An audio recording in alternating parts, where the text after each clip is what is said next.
You ready, Roger? Hold on just a second.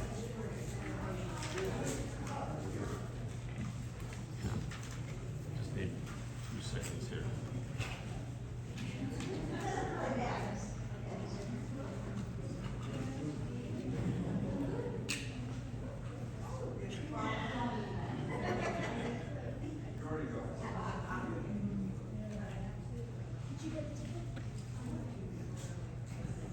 Go for it. Okay, thank you for, you guys are all really great at being quiet so fast. Thank you. Before we get started on our second half of authors, I just wanted to, first of all, just give a huge round of applause for all of the people, all the authors who are here, and the way they set up their tables placed. So can I have... We asked each of the authors to come here and present their book and present themselves, because this is how you would normally do it at any book event, because you're selling not just your book, but you're also selling yourself, and you're making something that's attractive. And I think everyone did such an amazing job. But there was one person that the judges unanimously agreed was one that we were just really impressed by, and that would be the one by Annie White. Yeah.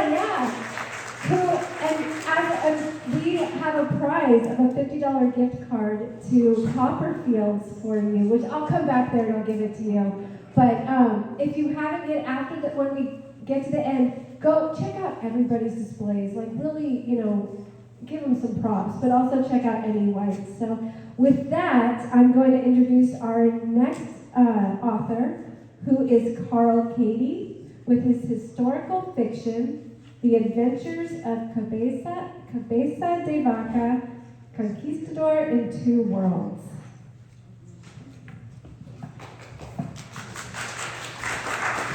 Thank you, Clifford.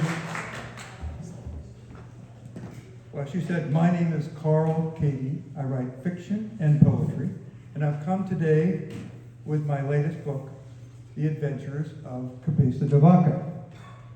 And this is a fictionalized account of the life of a 16th century conquistador who became lost in North America and lived with the Indians for nearly 10 years. He was second in command of an expedition of 4 ships and 400 men that became shipwrecked, and only 4 of the original crew survived.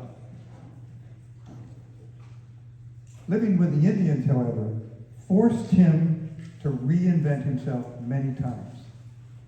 So he had to reinvent himself as a trader between Indian tribes and as an Indian faith healer, among other things. Now, I wrote The Adventures of Cabeza de Vaca as a series of fictional vignettes with illustrations, and it's all written from his point of view. It's historical fiction, an adventure novel, and it's a tool for educators, because I hope it will inspire students to really learn this exciting history. Today, I'm going to read an excerpt from this about how Cabeza de Vaca became a healer. Section 3, to become a healer. When the Mahara rescue us, we are as weak as scurvied sailors. The Indians care for us, share food and shelter. When we recover, the chief tells me, you eat our food and sleep in our tents, but you're useless. He demands we become healers. Blow on the wounds, lay hands on them. I scoff, complain that we are not doctors. It's not medically sound. The chief stomps out, raising his bow and arrow to shoot a squirrel. It drops from the cypress as if struck by God. After that, the tribe withholds our meals. Each day grows more dire, as if our collective canoe had been cast adrift onto a sea of starvation. As my dark heart cries to return to Spain, my heart of light saves me from freefall. I must consider my crew and our survival. If we practice Indian shamanism, we lose our souls. If we don't perform the rituals, we starve. I retreat to the edge of camp to weigh our options. Animal cries and the rush of night wind are as loud as armies in battle. So loud, I hear nothing from the camp. Before long, though, I smell the aroma of frying meat, compelling me to save myself by eating the dead, God's lower creatures. How did I not see it? The wilderness is as hungry as I am. Striving to endure has kept us alive, but it hasn't kept us safe. How much do I risk by Indian faith eating? The next day, I enter the tent of a hot, sweating man who clutches his stomach and spits words like musket bullets. Unable to distinguish fever gibberish from language beyond knowing, I put my hands on his chest and blow, saying, "Bless you, my son." Then I recite the Lord's Prayer, followed by an Ave Maria. I pray for him to live so that Christians do not die. I pray for permission to plant the seeds of faith. Heal this man so he can become Christian. The following morning, he strides out and proclaims himself well. He rewards me with an animal blanket, precious shells, and a red cedar bow better than anything I own. 2 days later, I wake to a crackling fire roasting a rabbit. Men in deerskin loincloths and women in moss skirts curve around my tent like hands in prayer. Is this land of want also a land of becoming? Has God let me live so I can imagine more? Thank you. Thank you, Paul. Next, we have Deborah Kohler with her fantasy book, Amaranth. Thank you, Chrissy. Okay, someone has just appeared out of nowhere in Karen Scott's kitchen. "Are you ready to go?" said the little man that I had to be hallucinating. Dark eyes skewered me from beneath a sea of wild hair. He stood only as high as my chin and looked like an escaped dwarf from a Disney movie, except hairier.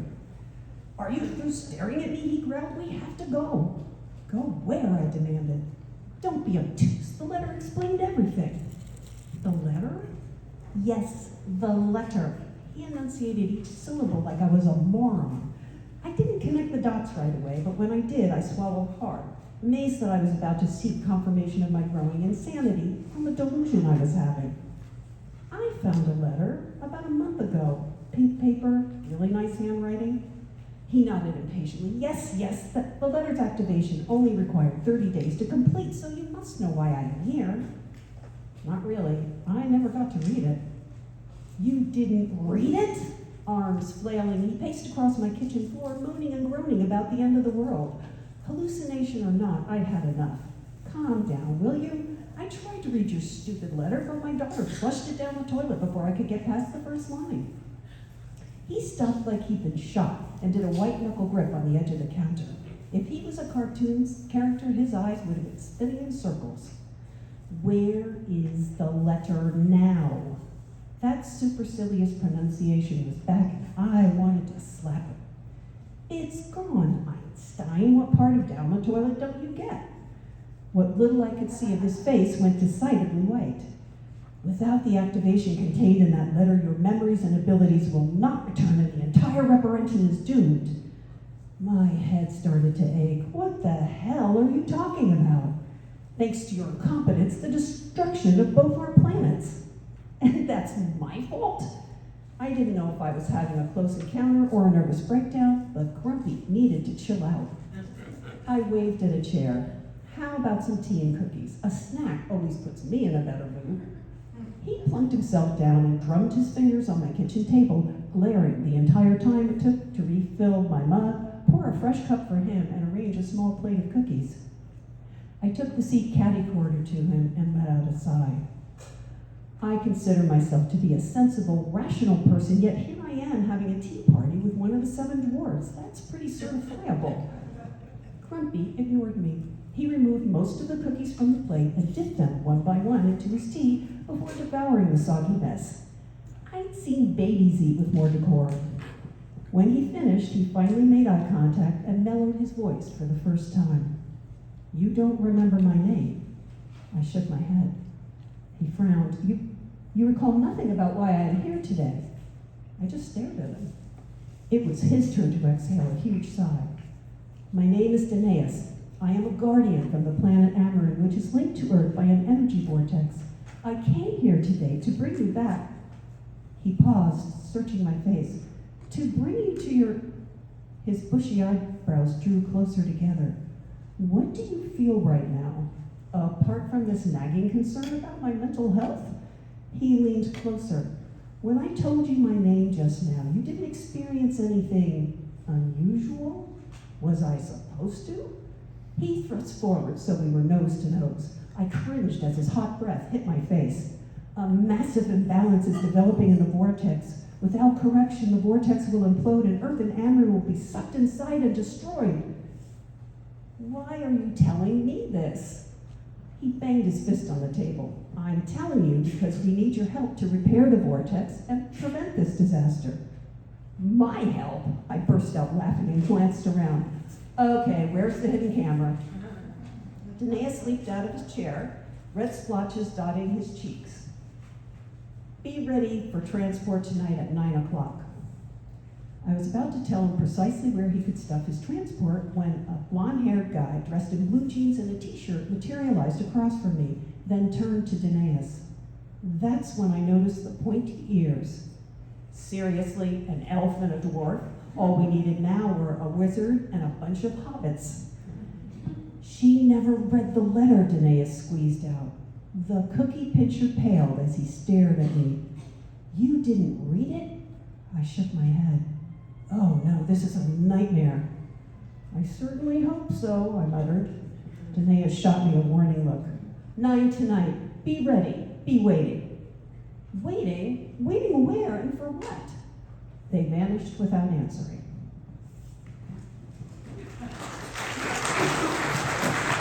Thank you, Devlin. Okay, next we have Sean Langwell with his memoir, Beyond Recovery, the 10th anniversary edition.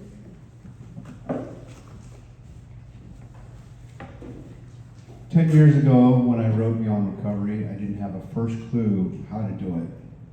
All I knew was that I had to write the book. I was determined to finish what I started, no matter what. I wrote it because I believed that telling the real and raw emotional truth about my experience might help someone else recognize themselves in the story and reach for recovery. It's done that and so much more. A decade has passed since that moment. A lot has happened, more than I could ever fit into a few pages, but here's what I know. Staying sober is one thing. Learning how to live emotionally, spiritually, and relationally is another. These past 10 years have humbled me, stretched me, softened me, and strengthened me in ways I could never have imagined when I first wrote this book. I learned that recovery isn't a finish line. It's a doorway, an invitation to become the person we're always meant to be. And becoming that person takes work. It takes honesty. It takes courage. It takes a level of willingness most of us don't know we have until we're out of options, or desperate enough to be willing to want to change.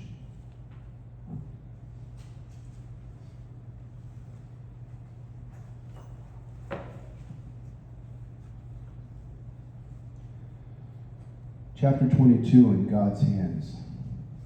On a brisk June morning, I pulled alongside Nicasio Reservoir to write a few words about my brother.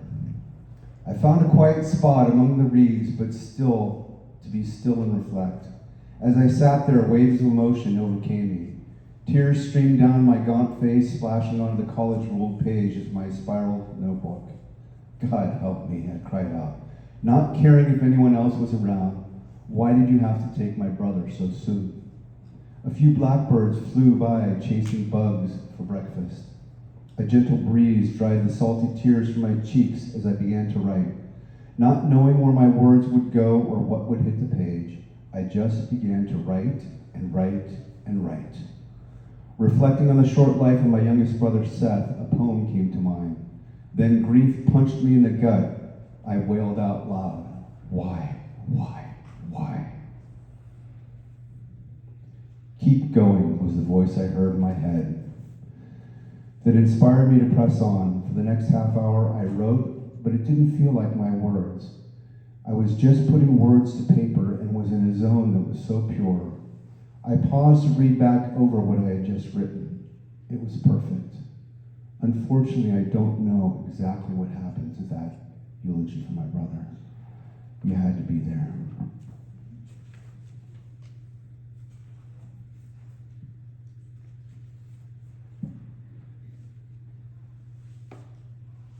You see, we are never alone. As my friend David the Fish says, if you or someone you know is struggling, you don't have to struggle alone. There's always someone on the other end of the phone. You matter. Your story matters. And hope is always closer than it may seem. If this book gives you anything, I hope it gives you what recovery has given me. A little more honesty, a little more willingness, and the courage to take the next right step, even when you're scared, even when you're tired, even when you're not sure what comes next. And most of all, courage to not quit before the miracle, especially when you're afraid. Here's to the next chapter, yours and mine. May we boldly step forward with quiet courage and assurance, knowing we don't ever have to live a sober life alone. With love, Sean Langlois. Thank you, Sean. Okay, next we have Nancy J. Martin with her memoir, literary fiction, Long Red Hair, and Other Short Stories. It looks like an anthology of stories. There's a little bit of everything in here. There's fiction, nonfiction, some memoir, some essays, a little bit of everything. I'd like to thank all of you for being here. We all really appreciate that. The book is called The Long Red Hair and Other Short Stories, and I'm going to read a very short story from this book called Disbelief. Standing in the tepid Tahitian surf, silky fish brushing against my bare ankles caused me to look down through the perfectly transparent water. All colors of the rainbow reflected up from the myriad of glowing tropical fishes. Moorea was very sparsely populated in 1987, without even one high-rise building yet constructed on the island. Club Med, with cozy grass huts serving as guest rooms, was the only tourist destination. The lovely native Tahitian women, reminiscent of a Gauguin painting, with fragrant flowers laced in their hair, along with most of the very chic European women, wore only sarongs or bikini bottoms, baring their tan breasts to the sun. Following a breakfast of fresh tropical fruit and a glorious morning of snorkeling, I opted to take a water aerobics class in the gentle surf, and afterward was ready for a nap.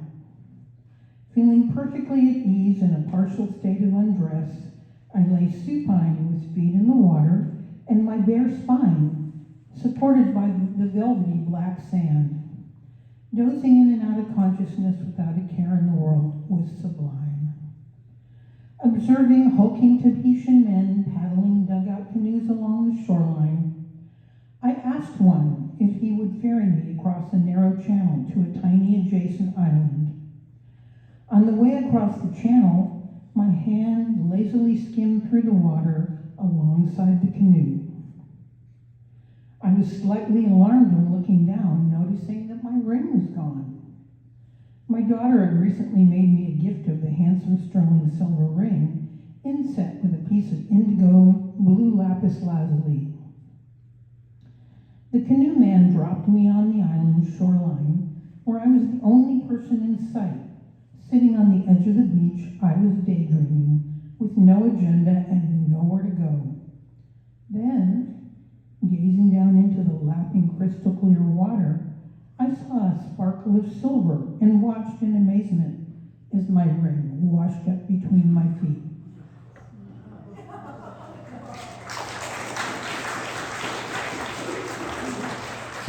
I love a good cliffhanger.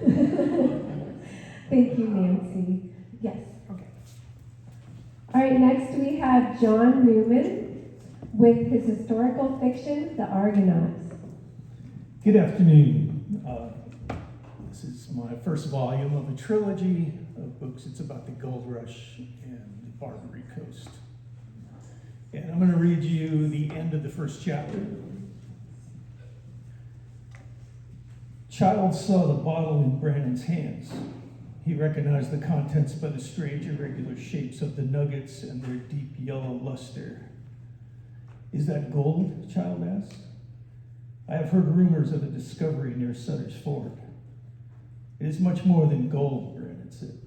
"Sir, are you a gambling man, Mr. Childs?" "No, sir." Brandon shook the bottle and smiled. "Neither am I," he said. "Mind the store. I'll be back directly." He went out and took his hat from a peg next to the door and put it on and squared it and walked out into the street carrying the bottle of gold dangling from his right hand. He walked toward the waterfront through the crowds on the boardwalk, adventurers from Australia in boots and wide-brimmed hats, South Americans in straw toquillas and baggy pants, tattooed islanders from the Pacific in navy tunics and pareos, deserters from the barks and cutters and schooners of every fleet and nation on the rim of the wide Western Ocean, the fortune seekers, miscreants, and wayfarers of the world, all washed up on this far and barbarous shore. A few noticed the bottle in Brandon's hand and stopped. Their eyes shifted about with uncertain interest, like feral dogs finding some faint and promising scent in the air. Brandon made his way down Montgomery Street. He stood on the corner and watched the wagons rattle by on a muddy track. He could see the two newly arrived merchant ships anchored out in Yerba Buena Cove. The streets, saloons, and 10-pin alleys were swarming with their company. A thin reel on a concertina, fiddle, and gut bucket drifted through the door of a saloon. It was interrupted by a brief scuttle in the dark interior. But when the music resumed, a man in a gray bib shirt stumbled through the door and sat heavily on the edge of the boardwalk, daubing a gash in his eyebrow with a handkerchief. His hat sailed out the doorway after him. He picked it up and dusted it on his knee and set it on his head. Two boys passed, gaping at him and allowing him a wide berth. The man held out the bloody rag to them like a strange offering. They scampered away down the street. The man threw his head back and laughed. Brandon laughed too.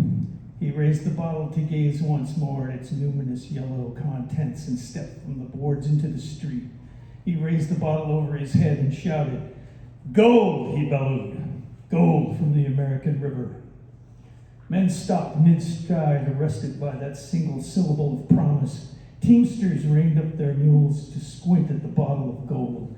Brandon strode down the center of the boulevard, waving the bottle over his head. He lifted his hat with his free hand and waved that too. "Gold," he repeated. "Gold from the American river." A crowd collected around him, craning their necks for a better view of the bottle. They marched with him as he set off down Montgomery Street, repeating the cry, "Gold! Gold from the American river." Women clutched their fists to their bosoms in hope and dread, and men stepped into the doorways half-shaved, watching him pass with their mouths hanging open. There was some befuddled argument among the onlookers, for rumors of gold in the eastern mountains of California had been in circulation for fully 2 months. Opinions on both sides were passionately contested, but always in want of evidence. And now Brandon raised his gleaming totem, and it glinted in the sun, and it dispelled the last shadows of their doubt. The believers clutched at each other and climbed on one another's shoulders to get a closer look at the legend-made manifest. Children danced along the perimeter of the mob, aroused by its ambiguous excitement, and skinny, slat-ribbed dogs yapped and quartered and shied from the careless legs of the dancers. They marched on an apocryphal ceremonial procession. By the time they reached the end of the street, many in the crowd had broken away and run home to pack their belongings and secure tickets on the first ship sailing up the Sacramento River for the Gold Country. Thank you for your attention. Wow. Thank you, John. Next, we have Deborah Palmer with her memoir, Between Wounded and Well, Lessons in Healing. In 2020, during the pandemic, I condensed 40 years of my journals into a book which I wanted to write to honor the nursing profession. It evolved into much more than that. I'm going to read an excerpt from 1972 as a pregnant teenager, recently moved into a maternity home for unwed mothers. Hospital elevators, January 1972. Looking outward from the inside of the hospital elevator towards the newborn nursery viewing windows is another moment in time that I will never forget.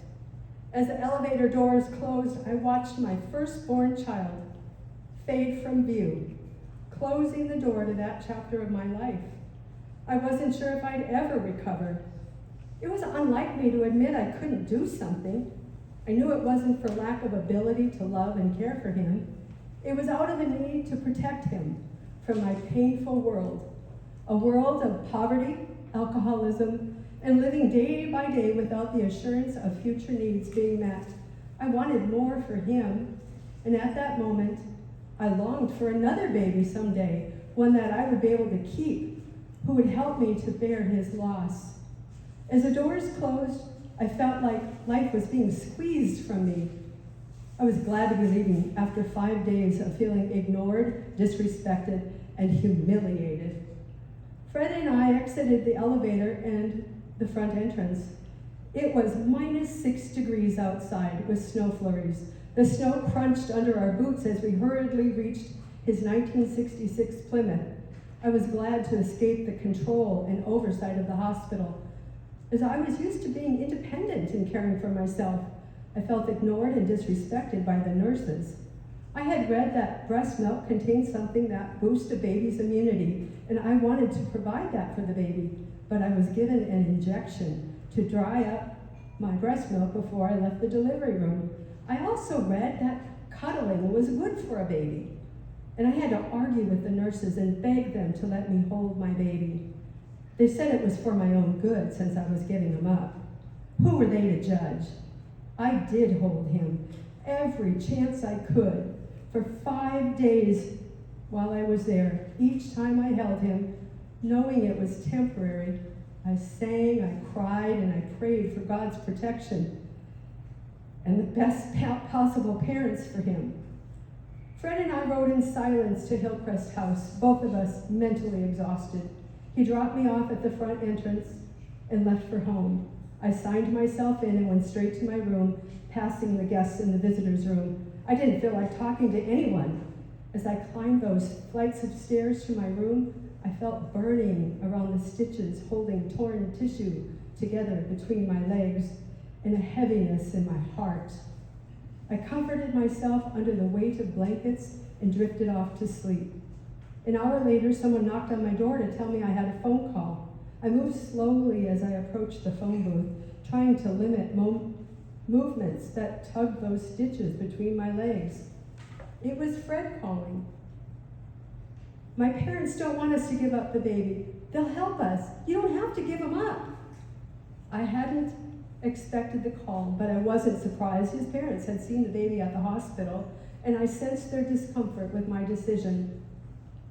The phone call was awkward as he dismantled my defenses for choosing adoption and challenging my faith and trust in him and his family. They had been kind to me, offering warmth and acceptance without judgment. Since I craved acceptance, my default was to give in to others' requests. often against my own judgment. Now, I was caught off guard. The call concluded with the agreement that we would return to the hospital in that morning to pick up our son. I spent the night in my room embracing my new role as Michael's mom and devising a plan to finish high school and to support us. I wanted to be a nurse. I promised myself I'd become the mother my mother was unable to be, and this baby would know he was loved and cared for and safe. I knew this would be impossible without help. So I prayed, and as I spoke to God, I began to feel a sense of relief and comfort.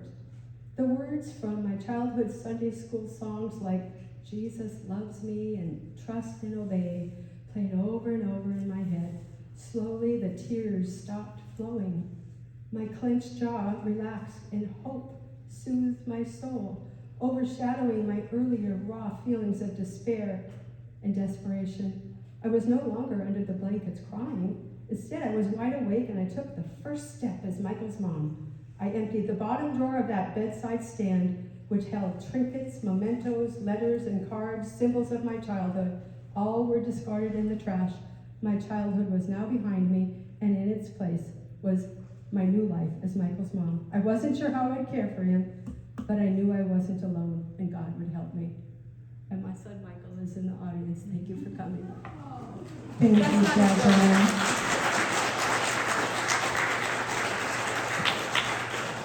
Okay, next we have Valerie Saul with her thriller, The Badass Widows. Nothing like her book. Here's my book. I'm Valerie Saul. There you go. I don't know about you, but I'm sick and tired of the way older women are portrayed in books. Anybody else feel that way? That's why I wrote The Badass Widows. It's a story about 4 gutsy women who defy society's expectations while dealing with love, loss, and new beginnings. Published by Sibylline Press exactly 3 weeks ago. Former FBI agent Beth Winstead has recently lost her husband after a long, isolating decline. As part of her new life plan, she joins a rowing club on San Francisco Bay. I'm going to read you a little bit from the first chapter. There's a dreamlike quality to early morning fog that Beth had always loved. Her Sausalito house was just 2 blocks up the hill from San Francisco Bay, so fog was a frequent visitor. Since Jamie had died, learning to row had gotten her out of the house when nothing else could. Each morning she got up at dawn and headed down to the rowing club before most people were even awake. Taking up a new sport at the age of 57 had been challenging, but today was a milestone of sorts. She was going out on the bay alone. When she arrived at the club, the sliding door was up, revealing long, thin rowing shells neatly stowed on racks from floor to ceiling. People quietly helped each other carry the boats down to the water. Many of the members were women over 50, healthy-looking, imperfect bodies, friendly smiles, not given to gossip or chatter, at least not here. It was a quiet sort of beehive appropriate to the dawn. Short maneuvering strokes brought Beth out of the club's marina and into the Sausalito Channel, where she turned southeast towards the Golden Gate Bridge.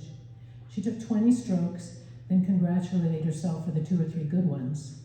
Not too much splashing, straight wake off the stern. Periodically, she checked over her shoulder for obstacles. It had been hard to get used to rowing backward. She had to avoid the motley collection of boats anchored on either side of the channel like ghosts in the fog. Some were well-maintained, others looked like the setting for a Stephen King movie. 15 minutes later, she neared the end of the channel where it opened into San Francisco Bay. Only a few boats were anchored here because the water was usually choppy. As she maneuvered among them, there was a muffled banging sound that was out of place. But Beth suppressed her natural curiosity, brought her attention back to the boat, and relished a long, sweet glide. 3 harbor seals paused to observe her before disappearing without a ripple. The fog lifted a little, and the orangey-red sun rose behind Alcatraz and glittered off the water. Excuse me. Beth closed her eyes and imagined rowing past the Sausalito Promenade and out under the Golden Gate Bridge. How long would it be before anyone even noticed she was missing? Jamie didn't need her anymore. She didn't have a job to go to. Her daughter Marley probably wouldn't notice for weeks. Why was she still here anyway? A loud splash jolted Beth out of her self-pity. Something large had just gone into the water. The resulting wave rocked her rowing shell. A line of bubbles led off the stern of a red sailboat, one of the few anchored out this far. In the weak morning light, Beth could just make out pale arms and a dark head swimming towards shore. It took only a moment for Beth's FBI training to click back into place.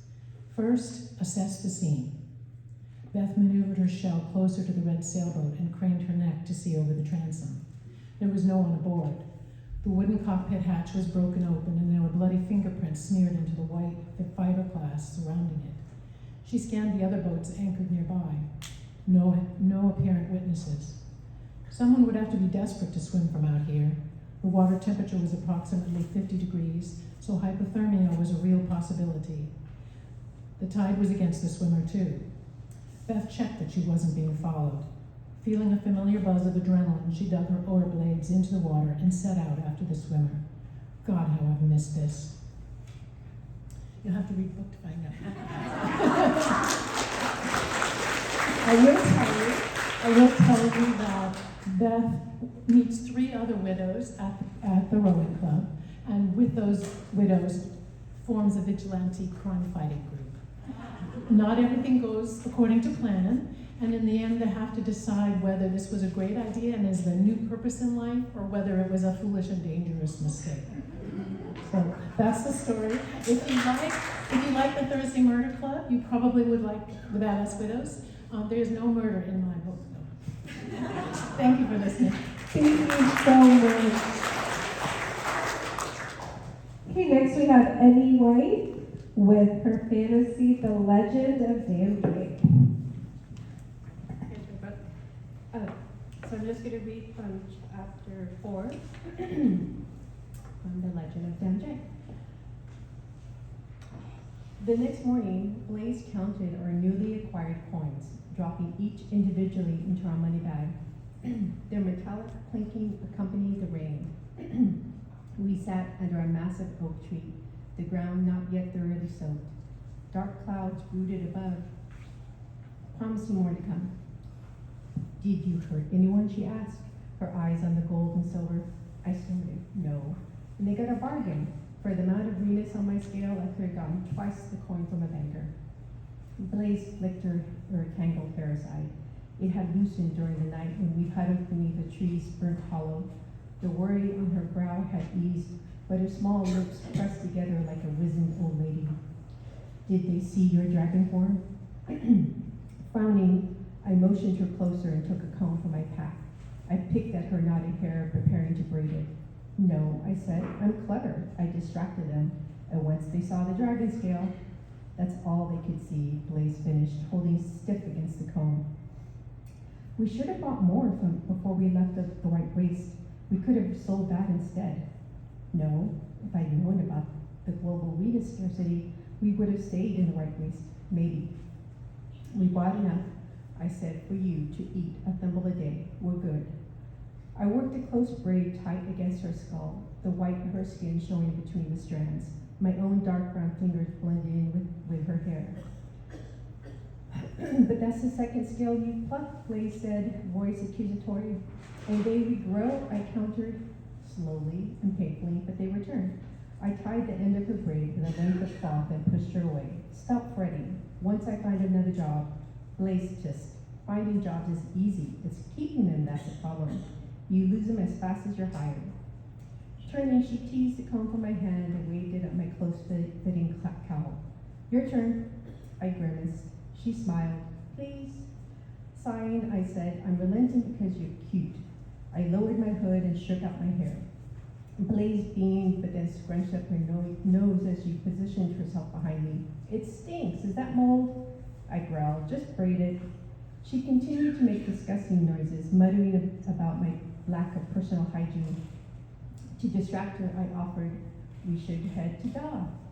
Da, that's weeks away, isn't it? Why can't we just stay in Paladin territory? I thought you said we only had to leave the city. Yes, but last night, what? How to explain the greedy glint in the Drakengard's eyes? I don't think we should hang around Pal anymore, I said. I didn't want to alarm her, but now it wasn't just smoke after us, but maybe every dragon in the tours. It was bigger, I said. There might be more opportunities to find a job. We could go south. Blaze offered, her voice sweet and innocent. To Timo? The taint of my parents' supposed desertion had the Timogen, dragon guards, and humans alike eyeing me like a traitor in that territory. No, Blaze said, exasperation in her voice as she pulled on my hair. The blasted sands. Oh, not this again. You know we can't go there. But it's full of criminals. Your parents might have broken the law, but you didn't. And it's across the planetary straits. Your wings aren't even fully formed yet. You'd never make it. You can carry me. I'd never make it. Not in one go. We can take a ship. Stop it. I yanked my half-braided tresses from her grasp and stood. With a storm in her eyes, she glared, holding the comb like a blade. You really want to go in a ship? I asked. Recall the last time you were on one. Her face fell. She hunched over the comb, glancing over her shoulder. She probably feared smoke would sneak up on us at any moment.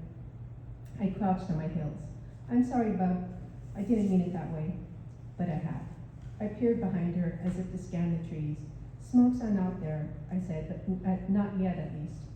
Blaze sniffed, wiped her hazel eyes, bright green in stark contrast to the bright gray day. The rain's patter had lessened, and nearby a few hungry quails shuffled the damp litter. Let's focus on moving north, I continued, rubbing her shoulders. Maybe it'll warm up enough to venture out and get some more Venus. Her brow furrowed. Since you can't keep a job, we could do it some more. I snorted. It had been her idea. Good, I said. That's settled. Let's retrieve our cash and fly north. Dragons, Blaze called, jumping to her feet and pointing west towards the shore. 5 dragons approached on the ring.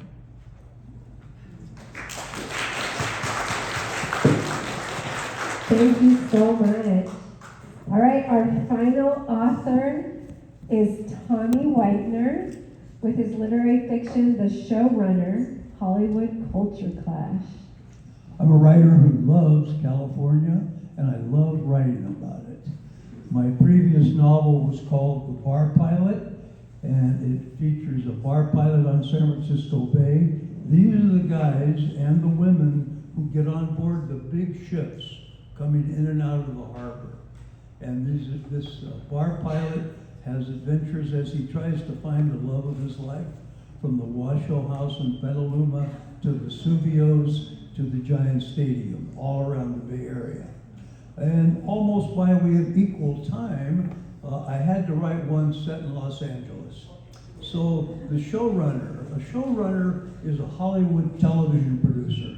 They are the chief content officer for all the TV series, not movies, but the TV series, the multi-episode series that you see. And they're in charge of finding the director and the production people and everything else. And when they have a successful show, they make a ton of money. I mean, in the millions. So my protagonist had a successful show. He built himself a mansion in Santa Monica that was on top of the world. And then he wrote another show. It was a total flop. A second show, a total flop. And now he's on his last legs. The invitations to the Oscars have quit coming, and he knows if he doesn't make this one a success, he's done. But in the meantime, he meets a woman from Russia, a television journalist in Russia, falls in love, and although the last thing he needs is a romance at this time, he brings her here on a fiancé visa. On a fiancé visa, the fiancé comes to the United States, and if he or she marries her would-be spouse within the 90 days, they stay, and if not, they have to go back. So he's under pressure. He has to make a decision about whether or not to marry Lena. Lena comes with a 15-year-old daughter, and she doesn't fit in at what is really Santa Monica High School. She's Russian, and the Ukrainians there, because of the war, have blackballed her. So she falls in with a bad crowd. So all of a sudden, my protagonist is not only dealing with writing a successful show, he's got Lena threatening to go back to Russia because things are not working out. and Dasha about to wind up in a juvenile facility.